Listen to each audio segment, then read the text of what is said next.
My name is Wesley Samson. I'm the Vice President of Samson Metal Machine in Lakeland, Florida. We are a fourth generation business, and we do a lot of work with entertainment, amusement park type places, as well as quite a bit of work in aerospace and different things of that nature. Clients know that they need a certain product, but they also need someone to design it, engineer it, and obviously fabricate it and get it in their hands. One of the great things we saw about Syspro was two things. Number one, we're a small business that's growing into a medium and large business over time.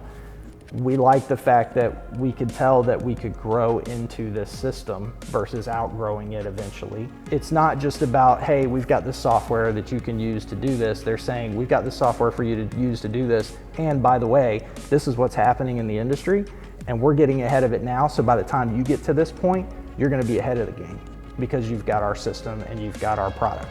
We're able to really get good insights really every day if we wanted to, but basically every week. Our project managers, our engineers, everybody's able to pull together and really see how we're doing and be able to make changes and adapt quicker so that we're able to make sure our profitability is what we originally planned when the project was quoted, and make sure we cross the finish line with what we had planned on. Being able to come up with different types of user interfaces for not only our administrative staff, but our workers as well, to be able to see how they're performing at that given moment in terms of what the project was anticipated to do. I think that's going to drive engagement in our company and help people see that what they do every day is actually impacting the business directly, and they see what their worth is more than just, I'm here to do a specific job, whatever you tell me. They feel like they're more part of the organization.